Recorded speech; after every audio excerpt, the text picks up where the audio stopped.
Bienvenidos a un nuevo capítulo de Contracorriente. Hoy día estoy con una tremenda invitada. Estoy con Constanza Hugh, elegida por el Distrito 11. Vamos a estar conversando contigo, Constanza. Muchísimas gracias por estar acá. No, muchas gracias a ti por la invitación. Llegas a la Convención Constituyente ahora.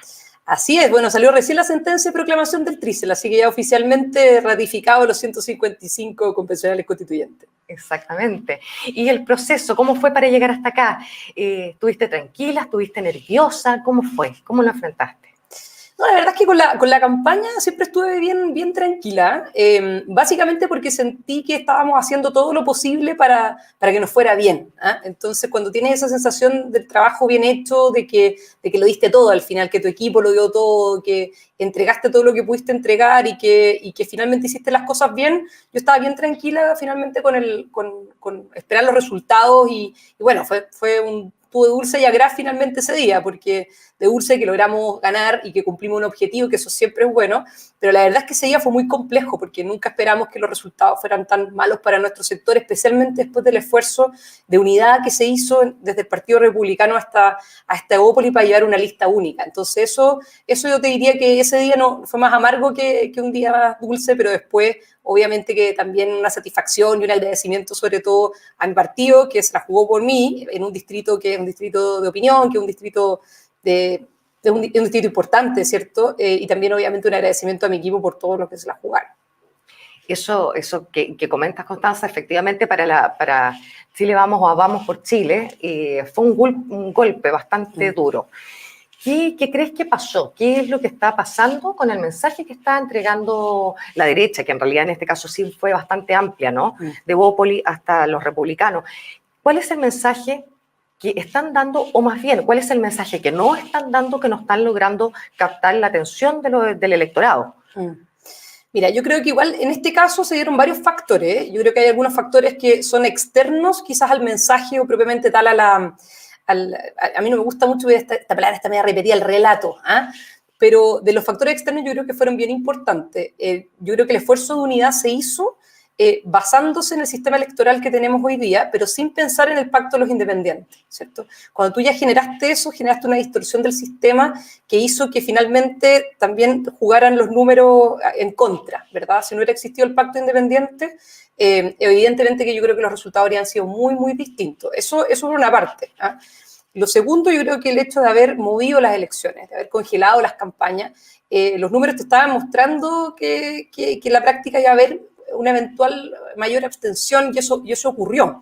O sea, si tú te fijas y te vas al plebiscito, donde no teníamos vacuna, fue a votar mucho más gente de lo que fue a votar ahora para la Convención Constituyente en circunstancias que era una de las elecciones más importantes de la historia de Chile.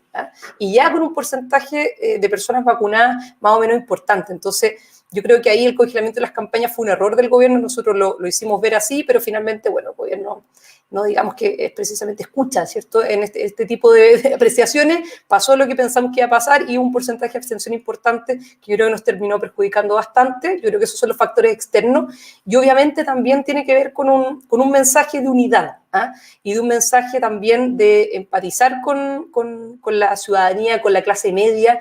Yo creo que hay un voto de castigo ahí también respecto al gobierno, que no es menor, y que yo creo que hoy día quienes fuimos electos, y hablo no solamente por mí, sino que también otros convencionales constituyentes de regiones, de lugares difíciles, que ganaron, fue porque tuvieron un relato nítido, no un relato ambiguo, ¿cierto? Como que no quieren la cosa, no, un relato nítido, un proyecto nítido, predecible, ¿cierto? Claro, de derecho, ¿cierto? Con respecto a la ciudadanía y también donde se hizo un trabajo en terreno muy importante. Yo creo que si hay algo que hay que aprender de las elecciones y sobre todo de quienes triunfaron en esta oportunidad, fueron personas que se sacaron la mugre en terreno, pero también personas que lograron transmitir un mensaje que era muy claro. Y eso es parte un poco de la lógica del poder, que el poder tenga que ser predecible, donde nuestro proyecto político sea un proyecto clarito y donde nuestras ideas y nuestras convicciones en el fondo no se transen por las mayorías circunstanciales del momento. Justo que me hablas de este proyecto nítido, para los que no estamos dentro de alguna coalición, por ejemplo, ¿cuál es el proyecto nítido que propone la derecha? ¿Cuáles son los principios clave para la derecha hoy en día? Porque nosotros hacemos una diferencia, como el individuo versus Y la colectividad, pongámoslo de esa manera. ¿Cuáles son los ejes centrales de la derecha? ¿Qué cosas sí o sí la derecha debe tener como característica? Bueno, yo creo que acá nosotros en general nos tocó transmitir mucho eso, a mí por lo menos un poquito antes de la campaña, a propósito del plebiscito, ¿cierto? Y de también de esta como, a veces como interpretación o superioridad moral que tienen ciertos sectores políticos de atribuirse lo que la ciudadanía piensa, lo que el pueblo quiere, que es bastante contradictorio, ¿cierto? Porque el pueblo se expresa a través de las elecciones y ese mismo pueblo fue el que le entregó el triunfo a Sebastián Piñera hace 3 años atrás por un porcentaje importante, que eligió, ¿cierto?, al Congreso que hoy día tenemos y que, claro, producto de diferentes cosas, diseño institucional, también mal manejo del gobierno, una izquierda democrática en silencio, etcétera, terminamos en lo que estamos hoy día, ¿cierto? Desde mi punto de vista, yo creo que lo que tú decías era muy relevante, ¿cierto? La persona tiene que estar en el centro de la sociedad. Aquí pareciera, y a mí me da rabia incluso a veces que la gente o los sectores políticos más de izquierda plantean más Estado, en circunstancias que cuando tú le preguntas a cualquier persona de cualquier lugar de Chile, de cualquier estrato socioeconómico, ¿qué es lo que piensan? Cuando piensan en instituciones públicas, todos te responden lo mismo. Te responden que eso es sinónimo de paralización, que no le van a solucionar el problema, sinónimo de peloteo, que le van a decir que vaya de la municipalidad al gobierno regional, del gobierno regional al gobierno nacional, del gobierno nacional al gobierno regional, del gobierno regional a la municipalidad. O sea, todos te contestan lo mismo y resulta que la respuesta frente a algún sector político es siempre más Estado, no más sociedad. Y eso es algo que a mí me llama mucho la atención y es algo que, por lo menos desde mi punto de vista, es algo que tenemos que instalar y que es un tema constitucional sin duda, que es que el Estado está al servicio de la persona, no la persona al servicio del Estado, la persona en el centro de la sociedad, la familia el núcleo fundamental de la sociedad, el reconocimiento de la sociedad civil y el aporte que hacen precisamente a la solución de los problemas públicos, como los colegios particulares subvencionados, por ejemplo, el rol que hoy día cumplen, ¿cierto?, los centros de salud privados, y no estoy hablando de las grandes clínicas, de los grandes holdings, no. Piensa lo que pasó en la pandemia, que hubiera pasado si no teníamos instituciones privadas de salud. Bueno, habríamos colapsado. Y gracias a que tuvimos un Estado que logró coordinar, ¿cierto?, las instituciones públicas con las privadas, es que logramos mantener, ¿verdad?, que ninguna persona, o que no llegáramos al dilema hasta el momento, por lo menos, de la última cama. Entonces, yo creo que ese es un eje central. Podemos hablar de varias cosas más, pero para mí ese es el tema fundamental. Siempre ver a la persona como quien tiene que estar en el centro de la sociedad y el Estado, finalmente, al servicio de ella y no al revés. Y tú en algunos momentos has dicho que las soluciones de la sociedad no pasan por la Constitución, ¿verdad? Pero ha sido una suerte de esperanza. Hay muchas expectativas en torno al proceso. ¿Tú crees que esas expectativas se van a poder cumplir, Constanza? ¿O las esperanzas se van a mantener con buena energía al menos? Porque ya hemos tenido algunos señales, particularmente de candidatos independientes, la lista del pueblo, por ejemplo, que están planteando incluso salirse de las reglas, de no respetar el acuerdo por la paz, que fue el que dio el inicio a este proceso, terminar con el tema de los 2/3, y saltarse un poco las reglas o los acuerdos iniciales. Entonces, esas esperanzas, esas expectativas, Constanza, ¿se van a poder cumplir?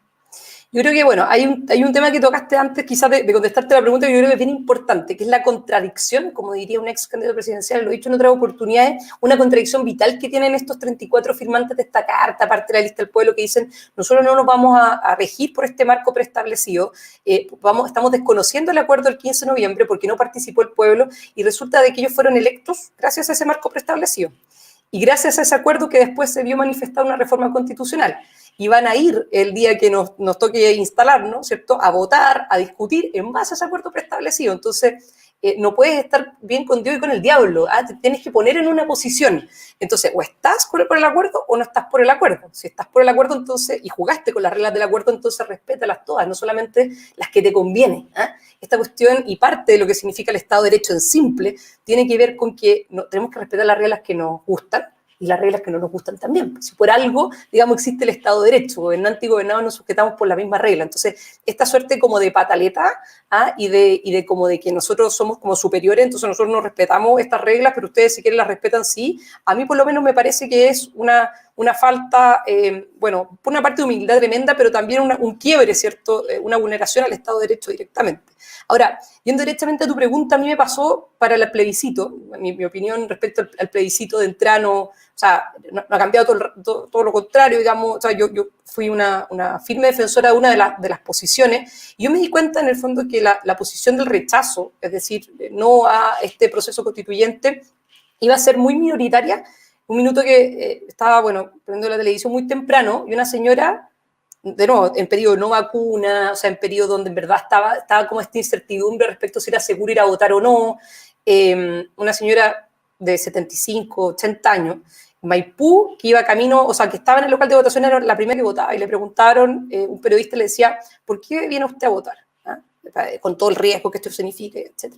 Y ella dijo, porque yo quiero que mis nietos tengan una mejor educación que la que tuve yo y una mejor salud que la que tengo yo. Yo dije, esto es precisamente la sobreexpectativa que se terminó generando, y por lo tanto asumo, ¿cierto?, que la prueba le va a ir muy bien, el rechazo le va a ir muy mal en términos electorales, pero también me dio mucha pena, porque en el fondo significa que la sobreexpectativa que se generó respecto a la nueva Constitución no se va a cumplir solamente con una nueva Constitución, ¿no? Ahora, dicho eso, que yo creo que es cruel, ¿eh? Es un engaño a la gente, ¿cierto? Claro. Para mí, creo que hoy día tenemos que hacernos cargo de las expectativas que están. O sea, ya no es ajustarlas, que fue lo que yo planteé en su momento, sino que hacerse cargo. La Convención Constitucional va a tener un rol, que es un mandato único y claro, que es redactar una propuesta de nueva Constitución que la ciudadanía en el plebiscito de salida tendrá que determinar si aprueba o rechaza. Pero por otro lado, y esto es lo más importante, creo yo, desde la perspectiva de las expectativas, es que el gobierno no se niegue a gobernar y que el Congreso no se niegue a legislar respecto de las urgencias sociales. Pensiones, que lleva 2 años o 3 años ahí parado el proyecto, ¿cierto? Nos estamos preocupando más del proyecto de indultos, comillas, de la revuelta social, que básicamente son personas que están imputadas, ¿cierto?, por delito. Nos estamos preocupando más de eso que del tema de las pensiones, que lleva tiempo durmiendo en el Congreso. FONASA, la reforma FONASA todavía está ahí. Sala Común Universal, precisamente va a permitir que las mujeres, no solamente mujeres y hombres, sino que mujeres y hombres, digamos, ambos, no solamente las mujeres, puedan precisamente salir a trabajar, y donde también se equipare la cancha, digamos, ¿no? Que no solamente sea carga de la mujer el tema de Sala Común Universal. Temas, por ejemplo, en temas de educación también. O sea, las urgencias sociales, las principales demandas sociales, sí son cargo de políticas públicas, sí son cargo del Congreso y del Gobierno, y el Congreso y el Gobierno que venga se van a tener que hacer cargo de esas expectativas. Y vamos a tener que trabajar en paralelo, ¿cierto? La Convención Constitucional por su parte y el Congreso y el Gobierno por su parte. Porque si no llenamos o si no logramos cumplir con esas expectativas, y lo digo en términos generales como institucionalidad, la ciudadanía no solamente se va a sentir frustrada, sino que se va a sentir engañada, ¿eh? Y eso yo creo que es el peor de los mundos. Y de las constituciones, bueno, se ha hablado mucho de la hoja en blanco. Y todas las constituciones en la historia de nuestro país siempre han tenido de la anterior, ¿no? En el caso de la Constitución del 80, Constanza, ¿qué cosas tú crees que son importantes de mantener? A ver, yo creo que primero la Constitución actual, y esto más que una defensa de la Constitución actual, pues estamos en lo que estamos, ¿eh? Entonces no tampoco se trata de defender lo que hoy día está, pero es un producto de reformas constitucionales, ¿cierto? La Constitución del 80 original es radicalmente distinta a la Constitución que tenemos hoy día. Yo creo que hay muchas cosas de la Constitución que tenemos hoy que hay que mantener. Entre ellos lo que hablábamos antes, las personas nacen libres, igual en dignidad de derecho. La familia, sin definir qué es familia, ¿cierto? Es el núcleo fundamental de la sociedad, ¿verdad? La protección el reconocimiento y el amparo de la sociedad civil, de las organizaciones de la sociedad civil, fundaciones, corporaciones, bueno, fundaciones, ¿cierto? Porque precisamente esta conversación la estamos teniendo a propósito de eso, ¿cierto?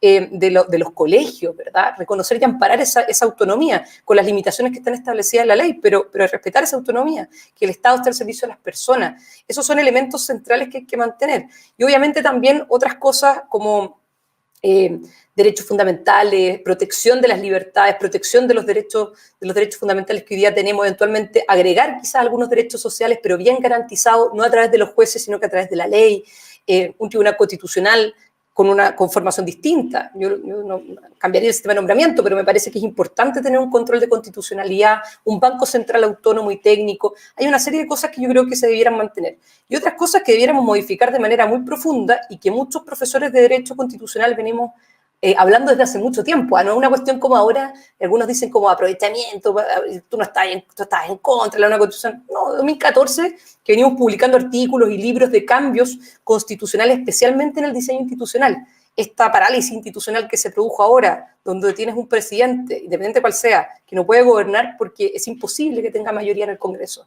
porque el sistema electoral que hoy día tenemos es completamente incompatible con el sistema de elecciones conjuntas que tenemos y con un presidencialismo como tenemos. O sea, en la academia eso se llama parálisis institucional o gobierno dividido. Son cosas que hoy día tenemos que repensar y también rediseñar. O sea, son temas institucionales que necesariamente tenemos que cambiar. Y si hubiera ganado el rechazo, era algo que necesariamente teníamos que cambiar, porque está generando lo que hoy día tenemos, ¿cierto? Un gobierno dividido, una parálisis institucional, nadie colabora con nadie y finalmente lo único que tenemos es pura polarización, multipartidismo y fragmentación. Y en este caso, el sistema presidencial, ¿cuál crees tú que es el más indicado para Chile? Porque de repente uno dice, bueno, en otros países se usa esto, otro, sin traer nada de acuerdo a nuestra idiosincrasia. ¿Qué nos vendría mejor? De acuerdo a nuestra idiosincrasia, yo creo que es muy difícil cambiar radicalmente de sistema o de régimen de gobierno. Si hacemos algún cambio, debería ser cambios más bien paulatinos, graduales, incrementales. A mí yo siempre he dicho, a mí en teoría me encanta el sistema parlamentario.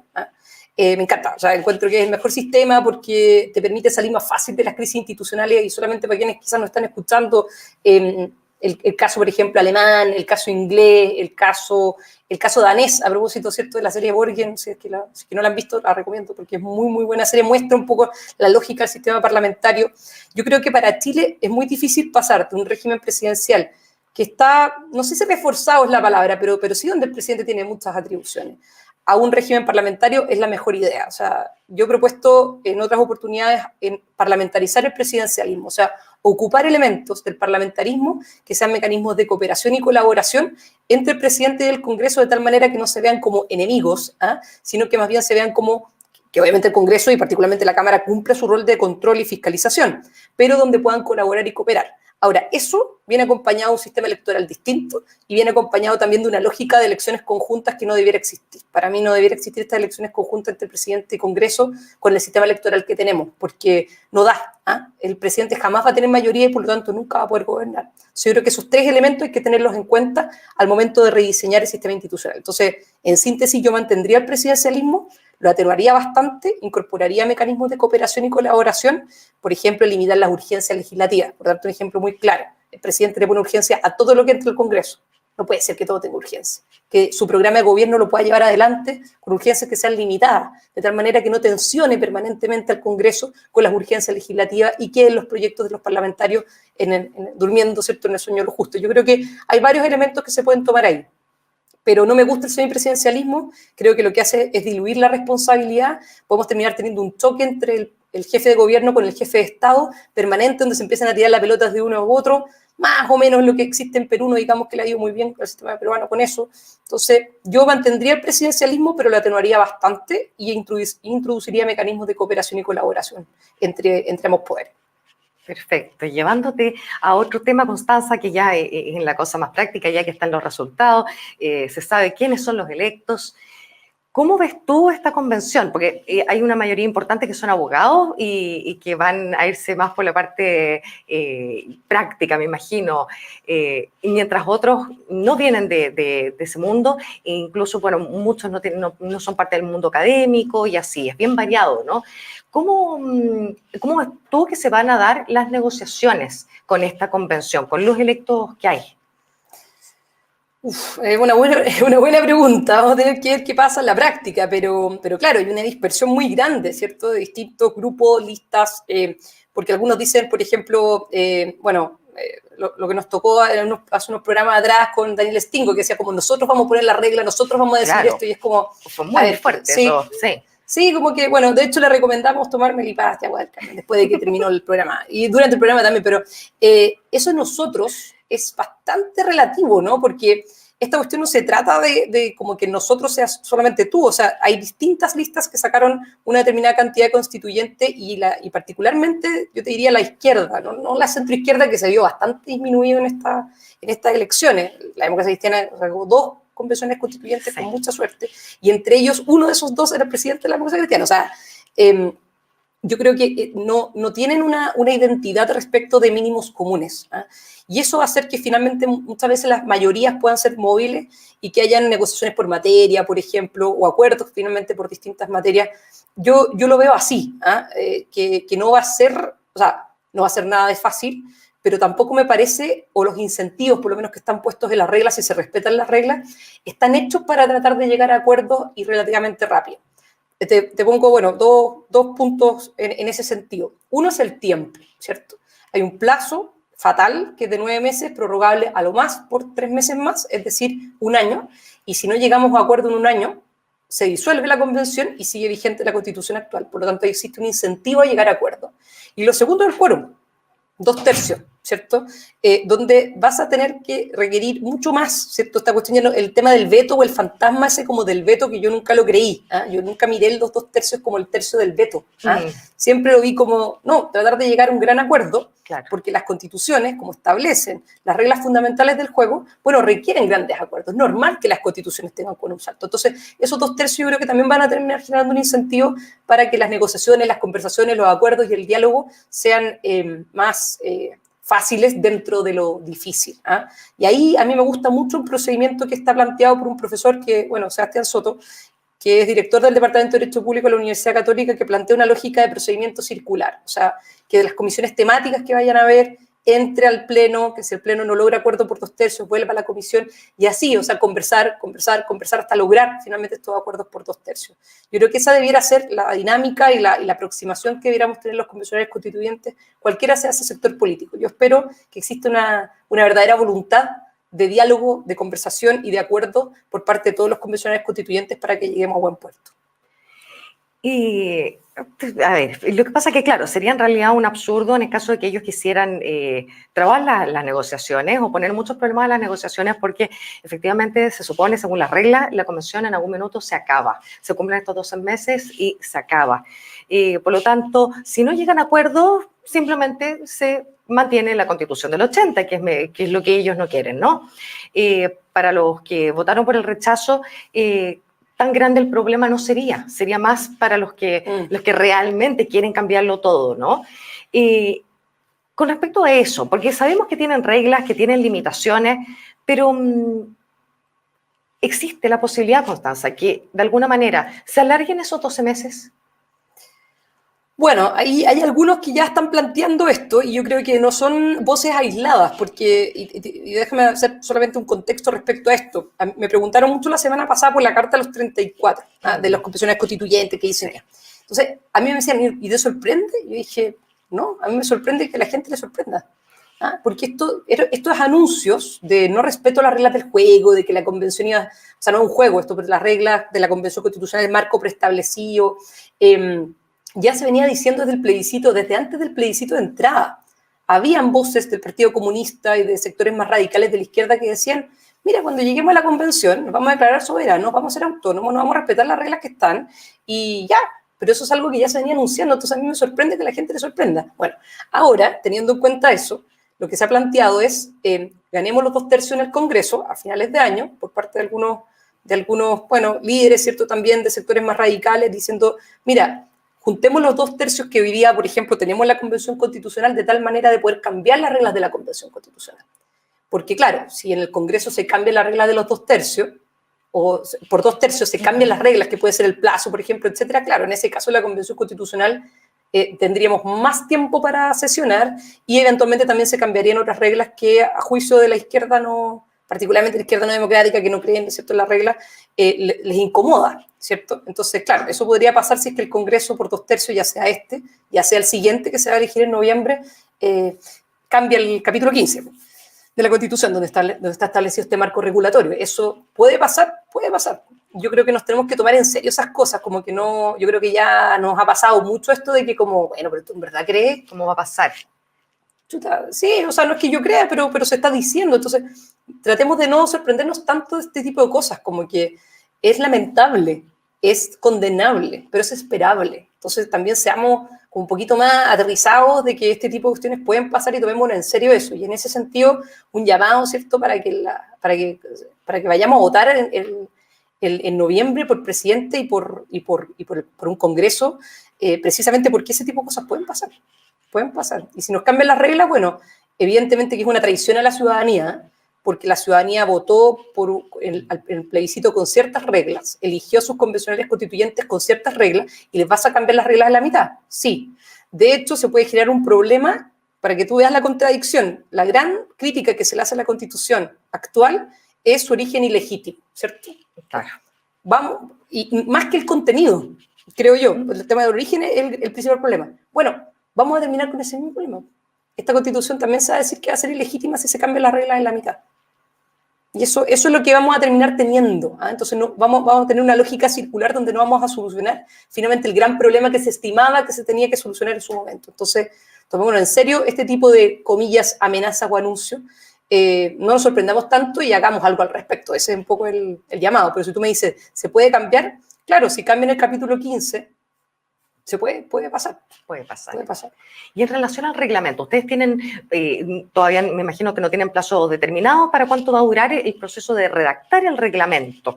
Ya tienen, digo por bloques, si es que existen, y también te lo pregunto, ¿ya hay pactos? Porque sabemos que Chile Vamos por Chile tuvo un tercio, entonces va a tener, me imagino que estar conversando también, incluso algunos diputados han hecho un llamado a que se converse con la ex concertación, que converse con Chile Vamos para la convención. ¿Hay algunas propuestas ya listas de cómo podría ser el reglamento? Hay varias propuestas que andan dando vuelta de distintas organizaciones, ¿verdad? Hay una de Sociedad de Derecho Parlamentario, hay otras que están dando vuelta, y obviamente que nosotros como sector estamos conversando las ideas generales y también poniéndonos de acuerdo en las ideas generales para ponernos, no sé si de acuerdo en un texto, pero sí de ponernos más o menos de acuerdo en términos de lo que nos gustaría que tuviera el reglamento, que contuviera el reglamento, lo mínimo que también que tiene que tener para que esta cuestión funcione finalmente y respetando el marco establecido. Yo esperaría que en términos de tiempo sea un tiempo corto y ojalá que la Convención Constitucional nos pongamos un plazo para que ese reglamento esté, ¿ya? Para evitar que ocurra, no sé, por lo que ocurrió en la Asamblea Boliviana, que duró más tiempo la discusión del reglamento que la discusión del contenido. La discusión del contenido es lo más importante, pero el reglamento también es bien importante porque los procedimientos a veces condicionan, o sea, muchas veces condicionan los resultados. Entonces, por supuesto que nosotros hemos ido avanzando un poco en eso desde antes, incluso hay aportes de la academia, particularmente me tocó participar de coloquios que se hicieron en la Universidad Católica sobre distintos temas que deberían contener el reglamento, el estatuto de los constituyentes, el procedimiento que hablábamos antes, ¿cierto? ¿Cómo va a ser el procedimiento? ¿Cuántas comisiones van a haber? ¿Vamos a tener comisiones o no? Evidentemente pareciera que estamos todos de acuerdo que van a haber comisiones. ¿Cuántas comisiones? ¿Cierto? ¿Qué comisiones? Comisión de ética, comisión de régimen interno, comisiones temáticas, una comisión de armonización, por ejemplo, a la cual vayan llegando todas las propuestas de las comisiones temáticas para que se vaya armando el texto y haya una armonía entre el texto y que no haya contradicción entre lo que se dice al principio con lo que se dice al final o entre lo que se dice en la orgánica con lo que se dice en los derechos fundamentales. Yo creo que son cosas que son para mí, muy lógica, pero obviamente que nosotros como sector nos vamos a tener que poner de acuerdo y evidentemente que eso vamos a tener que tener un gran acuerdo, sobre todo en la materia de votación que requiere los 2 tercios. Y de todas maneras hay que hablar con los distintos sectores, no solamente con la ex concertación, que también sacó un porcentaje muy bajo, ¿cierto? Muy bajo, sino que en general con las distintas listas. Y esa aproximación algunos la hemos tenido, sobre todo quizás en el ámbito más bien personal, hay que seguir teniendo, hay que seguir conversando pero más que tener un texto redactado, yo creo que es importante llegar como con ciertas ideas más o menos claras. Y yo creo que respecto al reglamento hay varias cosas que yo por lo menos la tengo muy resueltas de lo que me gustaría y otras cosas que quizás no tanto y que uno tiene que estar como siempre abierto, bueno, independiente que uno lo tenga claro, igual tiene que estar siempre abierto a escuchar distintas posturas. Lo importante es que vía reglamento no nos saltemos el marco regulatorio, ¿no? El marco que hoy día nos establece la Constitución. Ese tiene que ser nuestro límite y el reglamento tiene que ser redactado en función de eso. En caso que se armen estas comisiones, Constanza, ¿cómo se conforman las comisiones? ¿Cómo se elige quién se va a dónde? ¿Hay alguna forma que uno ya podría saber? Por ejemplo, tú, ¿a qué comisión te irías? Yo creo que, mira, eso lo va a decir el reglamento. Como yo creo que debiera más o menos tomar, no debiéramos inventar la rueda, y hay cosas que uno puede tomar, por ejemplo, el reglamento de la Cámara y del Senado, ¿ya? Por ejemplo, armar comité, ¿ah? No, quizás no funcionar por la lógica de bancadas UDI, por ejemplo, RN, Evópoli, etcétera, sino que armar quizás comités grandes y en base a esos comités negociar, por ejemplo, los distintos, o ver cuántos les corresponde, depende de las comisiones, obviamente, qué número o cuánto le corresponde a cada comité en cada comisión, y idealmente también que sea por interés, ¿cierto? Interés 1, interés 2, interés 3, y ahí que se vayan formando las distintas comisiones. Yo creo que por ahí debiera ser, que es como más o menos funciona en la Cámara hoy día. O sea, los parlamentarios plantean más o menos sus intereses del 1 al 5, por dar un ejemplo, y terminan en 3 comisiones, por ejemplo. Y eventualmente quizás quedan en su primera prioridad y la segunda quizás no tanto, caen en la tercera o caen en la cuarta. Y yo creo que así más o menos se debiera estructurar un poco el tema. Yo creo que eso va a demorar un poco, espero que no mucho. Y a mí, por lo menos, en realidad hay que ver qué comisiones quedan primero. Pero claro, la armonización o la de técnica constitucional para mí es bien como intuitiva por mi formación y todo, pero finalmente las distintas comisiones también cada uno va a cumplir su rol y cada uno va a cumplir un rol muy importante, ¿verdad? Tanto las temáticas como las comisiones que no son temáticas. La Comisión de Participación Ciudadana, por ejemplo, yo lo encuentro muy importante. La Comisión de Ética es muy importante. Son comisiones que, si bien no son temáticas, sí son comisiones que van a ser muy relevantes. ¿Qué crees tú, Constanza, que puede ser, que es una de las ideas que tú quieres que se mantenga, que no se va a mantener? ¿Hay algo que tú crees que esto no va a poder quedar? Que no va a quedar definitivamente. Es que todo depende mucho de cómo se vayan dando las dinámicas, ¿ah? De la negociación o de la conversación. O sea, puede que finalmente hayan pocos acuerdos y que por lo tanto tengamos una constitución más mínima, o bien que para tratar de transar un tema con otro terminemos teniendo una constitución quizás más maximalista, más amplia. Pero como qué cosa no va a quedar en definitiva, no me atrevería a adelantar algo que definitiva no vaya a quedar. Yo creo que hay algunas cosas que van a ser difíciles que queden y que son importantes.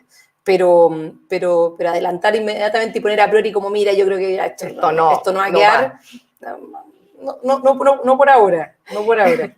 Y en relación, en la Constitución no habla de un rol subsidiario pero del Estado, pero sí se entiende, ¿no? ¿Cuál crees tú que va a ser el rol del Estado? ¿Cómo va a quedar establecido? Bueno, eso dices tú muy importante, porque también hay harto mito, ¿cierto?, que se ha ido despejando en el camino, que es, bueno, la Constitución habla de subsidiariedad. No, nunca habla de subsidiariedad, pero claro, se desprende de varios temas, y particularmente de que el Estado reconoce los cuerpos intermedios que son, por ejemplo, las fundaciones, corporaciones, colegios, juntas de vecinos, clubes de fútbol, etcétera. También el hecho de que el Estado empresario sea más limitado, es decir, que se pueden crear empresas estatales, pero se requiere una ley de quórum calificado, que entre paréntesis no es más que la mayoría absoluta, para crear, ¿cierto?, una empresa del Estado, etcétera. Y ahí quizás se haya manifestado ese rol subsidiario. Pero por otro lado, nunca nadie habla de la subsidiariedad positiva, ¿cierto? Que cuando el Estado tiene que intervenir, interviene. Y la realidad es que desde la promulgación de la Constitución, incluso desde el año 90 en adelante, el Estado ha ido creciendo. Y la lógica subsidiaria no ha sido un obstáculo para eso. Para mí, el rol del Estado siempre tiene que ser, primero, al servicio de las personas.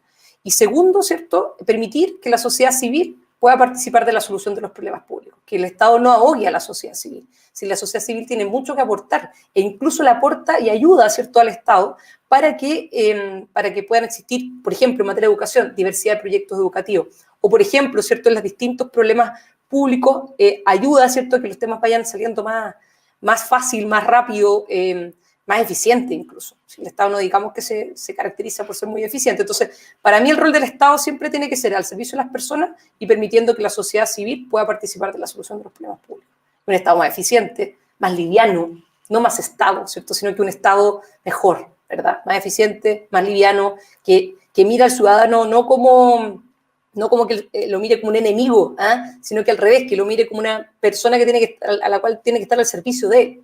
Entonces, no puede ser que el ciudadano o la persona que vaya a una institución pública se sienta agredido, o que no lo atiendan, o que finalmente no le solucionen el problema para lo cual está esa institución pública. Por eso también muchos de nosotros hemos propuesto un estatuto de derechos de las personas frente a la administración del Estado en la Constitución. O sea, que las personas puedan, digamos, invocar esos derechos que sean constitucionales frente a la administración del Estado, que no le pidan doble papel, que finalmente se presuma la buena fe del ciudadano, no la mala fe, ¿ah? Que las multas que se apliquen sean razonables, que sean proporcionadas. Son cosas que me parece que están en la ley hoy día, pero que se debieran elevar a nivel constitucional.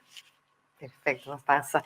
Y como para ir cerrando, te quisiera preguntar cuál es tu impresión de qué fue lo que gatilló, qué fue lo que llevó a Chile a un 18 de octubre. ¿Cuáles fueron las causas que hizo que se produjera este malestar? ¿De hace cuánto venía? ¿O fue espontáneo realmente? ¿O qué crees tú? ¿Qué nos trajo hasta esto? Yo creo que, mira, atribuirlo a un solo factor, yo creo que sería un error.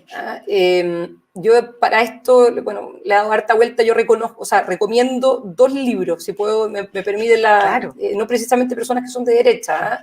Iván Pugugi, el libro de 7 cabezas, creo que es muy interesante. El libro Pensar en el malestar de Carlos Peña también. Sí. ¿Por qué cito ambos libros?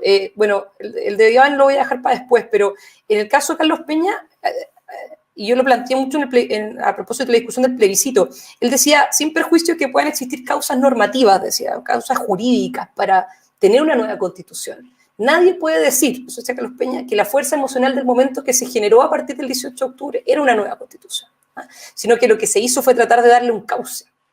Estaban estas distintas demandas, ¿cierto? Estaban estas distintas, desórdenes, violencia, etcétera, la manifestación pacífica el 25 de octubre, que para mí ese es el centro, ¿eh? Más que el 18 de octubre, el 25 de octubre, estas distintas demandas se logró generar un cauce institucional que fue esta nueva constitución. Por eso se generó esta esperanza, esta expectativa, ¿eh? Eso quizás como primer punto. Yo creo que hay varios factores. Uno es, bueno, nos fuimos quedando en silencio, Mansui, también es interesante, ¿cierto? Sí. El tema del... primero, yo creo que el diseño institucional jugó ahí un rol negativo, ¿cierto? Este tema de lo que te decía antes, el presidente de la República, con un Congreso que es multipartidista y fragmentario, donde no tenía cómo, o sea, tener mayoría para poder sacar su agenda adelante, no tuvo cómo, con elecciones conjuntas donde no existe ni un incentivo del Congreso a colaborar con el presidente. Entonces el presidente finalmente terminó completa y totalmente encadenado. No pudo sacar ningún proyecto de ley adelante. Y eso es por diseño institucional. Entonces ahí es precisamente cuando los diseños institucionales se caen, es donde llegamos a quiebres institucionales. Entonces yo creo que hubo un problema de diseño institucional sin duda. Si el diseño institucional hubiera sido distinto, yo creo que la realidad habría sido distinta. Pero también hay un tema, y que yo lo caracterizo más bien con el 25 de octubre, que tiene que ver con la falta, ¿cierto?, la falta de empatía respecto de temas que se venían discutiendo hace años, décadas eventualmente, y que se sabía que iban a decantar en algún minuto o que finalmente iban a estallar en un minuto y que nunca se le puso el cascabel al gato. Un ejemplo clásico, pensiones, ¿cierto? Todo el mundo sabía, la FP sabían, los gobiernos sabían, que con una cotización de un 10%, en un país donde tenemos lagunas previsionales importantes y un porcentaje de informalidad alto, o quizás relevante ya, no alto, pero relevante, las pensiones de los primeros jubilados con el sistema, comillas, el sistema nuevo, iban a ser no lo que esperaban, no bajas necesariamente en términos del tema por el porcentaje de rentabilidad que es alto, pero que iban a ser mucho menos de lo que se esperaba. Y baja, derechamente baja, ¿cierto? Entonces, y nadie hizo nada. Nadie hizo nada. O sea, si miramos los países de la OECD, el porcentaje de cotización es de un 18 a un 20%, el doble de lo que tenemos en Chile. ¿Ah? Entonces, eso es algo que y así puedes ir apuntando a distintas cosas. Te doy otro ejemplo. Estuve hace poco en Panguipulli, ¿ya? Me tocó reunirme con 4 comités de vivienda. Esos 4 comités de vivienda se constituyeron en el año 2012. Hoy día estamos en el año 2021. Y lo único que le han entregado por parte de la municipalidad es un plan maestro para la construcción de sus viviendas. Un plan maestro, después de 9 años de constitución. Entonces, ¿qué estamos hablando? La vivienda, si no, no hay dignidad. Y eso es un poco lo que dice, por eso dejé a Iván al final. Iván Pugugi en su libro y las conclusiones que saca, que yo me parece absolutamente razonables. Tenemos, por ejemplo, terrenos estatales que hoy día están, en Santiago particularmente, que no están usados. Y podríamos usarlo para eso. Viviendas dignas, barrios, recuperar los barrios, plantear lo local por sobre lo regional por sobre lo nacional, descentralizar Chile, pero descentralizarlo en serio, o sea, que la decisión de si vamos a contratar, que es un poco lo que hablamos también con la gente de la Unión, una retroexcavadora, en caso dado que venga un aluvión, o en el caso dado que venga un temporal gigante, no tenga que pasar por una firma de la DIPRES. O sea, no puede ser. O sea, no puede ser nomás. Y esa falta, quizás no sé si falta de Estado, sino que falta de eficiencia del Estado, afecta a las personas, al día a día de las personas. Y por otro lado también, por supuesto, que las empresas y que finalmente el sector privado tampoco colaboró, tampoco colaboró, se veía venir esto, nunca hubo una preocupación especial por parte de... Yo no digo que en el fondo no hayan cumplido su pega. La AFP, por más que la gente, o sea, ya es una mala palabra la palabra AFP, cumplieron con su pega, pero nunca visibilizaron eso. Y por otro lado tampoco se hizo lo posible en su momento para que se hicieran cambios regulatorios precisamente para evitar que esto terminara pasando. Si tú ves el 25 de octubre, esa marcha multitudinaria, el principal tema eran las pensiones. Y salían los adultos mayores a marchar por las pensiones y salían sus nietos a marchar por las pensiones. Y eso te demuestra algo, ¿cierto? Te demuestra que finalmente no le pusimos el cascabel al gato en su momento y caímos en lo que se denomina en derecho, o sea, lo que se denomina en general la experiencia comparada, trampa a los países de ingreso medio. Países que están al borde del desarrollo, pero que tienen una clase media frágil, que si se enferma un miembro de la familia, si es que un miembro de la familia se queda sin trabajo, inmediatamente retrocede. Y eso es algo que en el fondo de lo cual nos tenemos que hacer cargo. Que el gobierno nos hizo cargo, que los distintos gobiernos nos hicieron cargo, que también quizás también los privados nos hicieron cargo, los políticos nos hicieron cargo, y así sucesivamente, y caímos en el fondo en lo que caímos. Por lo tanto, yo creo que no es solamente un factor, pero evidentemente que esto es parte un poco del cuento. Ahora, creer de que Chile se izquierdizó y que en el fondo a partir del 18 de octubre nos vamos a volver, o sea, que todo el mundo que salió a la calle el 25 de octubre quiere ser Venezuela, por supuesto que no. Yo no lo veo así, Lamentablemente sí creo que ha habido mucho aprovechamiento político de ciertos sectores para tratar de encauzar eso hacia allá. Pero yo creo que finalmente esto se trata de una cuestión también de sentido común, de personas de clase media que se sacan la mugre todos los días y que sienten que le dan y le dan al Estado, el Estado no les da nada, le dan y le dan, ¿verdad?, a los distintos servicios y resulta que no reciben nada de vuelta. Y eso es algo de lo cual yo creo que nos tenemos que hacer cargo cuando hablábamos antes del manejo de las expectativas. No solamente el manejo, sino que hacernos cargo de ellas. Hay una expectativa que en realidad es de una minoría que habla sobre una constitución con perspectiva de género. ¿Qué podría significar eso, Constanza? ¿A qué se refieren? Yo creo que ese tema es bastante variado. Hay tantas teorías como personas que la dicen respecto al feminismo, la constitución feminista, etc. Yo por lo menos, más que la constitución feminista, siempre he dicho que prefiero una constitución humanista, ¿no?, que ponga a la persona en el centro, independientemente si es hombre o mujer. Para mí, yo creo que toda esta lógica siempre tiene que ver con tratar de generar mecanismos, no solamente eso, ¿cierto? Pero yo creo que tenemos claro cuál es el diagnóstico. El tema es cuáles son las mejores soluciones. Es cierto que Chile todavía en términos de cultura, sobre todo en la medida que uno va asumiendo roles de liderazgo, no solo en el sector político, sino que también privado, ¿verdad? Todavía seguimos siendo una cultura machista, te lo muestran los números. Las mujeres nos seguimos haciendo cargo, ¿cierto?, de ciertas cosas que eventualmente, o sea, que no eventualmente, sino que le corresponden, ¿verdad?, a tanto hombre como mujer, que tiene que ver finalmente con las labores de cuidado de los niños, domésticas. Eso te lo muestra, hay una encuesta muy interesante, Centro de Estudios Longitudinales de la Universidad Católica de agosto del año pasado, que te muestra cómo las mujeres, la cantidad de horas adicionales que las mujeres le dedican a las labores domésticas, al cuidado de los niños, a las labores de los niños, o sea, el hecho de conectarlos, por ejemplo, computador y todo, y eso es directamente proporcional con la baja en la participación laboral femenina. Hemos retrocedido 10 años en un año. 10 años de participación laboral femenina, y hoy día estamos estancados también, tanto respecto de hombres como mujeres, y por supuesto las mujeres también bastante más perjudicados que los hombres. Entonces, nos tenemos que hacer cargo de eso, y la Constitución no va a cambiar eso. Sí podemos establecer algunos temas que, desde mi punto de vista, constitucionalmente pueden ser relevantes. Uno es el deber del Estado, ¿cierto?, de tener que preocuparse, ¿verdad?, de eliminar todo tipo de violencia de género. Hay un proyecto bien bueno que presentó la exministra Plá en este gobierno que buscaba modificar el artículo 1 de la Constitución como estableciéndose deber del Estado. Yo creo que ese proyecto, que no vio la luz finalmente, puede ser interesante para plantearlo ahora en la nueva Constitución. Un segundo tema que yo creo que es importante en materia laboral, la expresidenta Bachelet planteaba en su proyecto de nueva Constitución establecer como igualdad salarial entre hombres y mujeres. Eso ya existe, hace 11 años en una ley que no se cumple.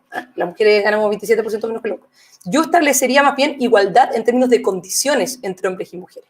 Y eso te permite, por ejemplo, que las empresas, cuando tomen una especie de medida, ¿cierto?, en comillas, favor de las mujeres, por ejemplo, flexibilidad laboral para las mujeres que tienen niños menores, bueno, esa flexibilidad también se la dan al hombre, porque se la dan solamente a las mujeres. Yo creo que eso, por ejemplo, constitucionalmente hablando, podría ser una señal interesante donde podríamos abordarlo bien, pero yo creo que por ahí va, más que las acciones de discriminación positiva, como la paridad de género, etcétera, porque de hecho, si uno mira, a propósito de lo que pasó con la Convención Constitucional, la paridad nos terminó perjudicando. Exacto. Sin paridad, habremos sacado más mujeres. Así es. Constanza, hubo aquí otra persona que ganó. No te voy a decir quién, pero te dejo una pregunta. ¿Ya? Y esa pregunta es, ¿qué estarías dispuesta tú a aceptar por un bien mayor? Llámese. Y lo puso de ejemplo. Perdonar esto de los presos políticos, que llaman presos políticos de la revuelta, ¿no? Darles el indulto. Por ejemplo, puso ese ejemplo. U otra cosa. ¿Qué cosa de los reclamos que están haciendo, particularmente estos 34 convencionales constituyentes, de estos 34 de estas exigencias que ellos ponen? ¿Hay algo que tú estarías dispuesta a ceder, a aceptar por un bien mayor, o te parece absolutamente... ¿De estos 6 puntos, dices por tú? ejemplo, de estos 6 puntos, o de los puntos más que pueden causar más conflicto? ¿Cómo es eso? ¿Cómo liberar a los presos de la revuelta? Es que para mí, no sé si ceder es eso, pero en el fondo como aceptar ese tipo de condiciones significa que se caiga todo, ¿no? O sea, no se trata de ceder por un bien mayor. A mí me parece que el bien mayor es precisamente respetar el Estado de Derecho. Entonces, este tipo de medidas o este tipo de condiciones, o bueno, como se le quiera llamar, ¿cierto? Garantías, creo que le llamaban incluso. O sea, yo creo que confunden también ciertos conceptos. De hecho, lo plantean el otro día con respecto a Javi, yo creo que él se confundió también cuando habló de estatuto de garantías del ejército. Es como, oye, el estatuto de garantías, si te quieres volver al pasado, era el estatuto de garantías que le pidieron a Allende para que respetara Entonces, hay una confusión ahí con respecto a eso, pero para mí el bien mayor tiene que ver precisamente con que seamos todos iguales. Igualdad en términos de que se aplique la misma norma para gobernantes y para gobernados, que todas las personas no hayan ciudadanos de primera y de segunda categoría. Y para mí, aceptar ese tipo de medidas significaría quebrar el Estado de Derecho. Para mí, ese es el bien mayor en términos generales. Por lo tanto, comillas, ceder uno de estos elementos por un bien mayor me parece que es como contradictorio y significa no solamente traicionar al electorado, porque uno de los elementos centrales, por lo menos que yo he planteado, es de que para mí el respeto a las reglas, ¿cierto? El respeto al Estado de Derecho es la base para construir, ¿cierto? Sino que además me parecería que estaríamos siendo contradictorios con respecto a lo que se busca en el bien mayor. Así que no sé bien qué es lo que estaba esta persona buscando cuando hablaba de bien mayor, pero por lo menos para mí, más que ceder, tomar estos puntos significaría ir completamente, o ser completamente contradictorio con lo que buscamos, ¿cierto?, como bien mayor. Perfecto. Es que no haya ciudadanos de primera y de segunda categoría. Muchísimas gracias, Constanza. Muchas gracias a ti por la invitación, estuvo muy entretenido. Estuvimos conversando con Constanza Hugue. Por Dios que me he equivocado, ¿no? Hugue, sí, pero no importa, no te preocupes. Así es, estuvimos conversando con Constanza, ha sido realmente un agrado y estamos en contacto, por supuesto, y que sea un proceso bueno para ti y para tu sector. Muchas gracias. Muchas gracias. Para el país, en realidad, para Chile. Exactamente.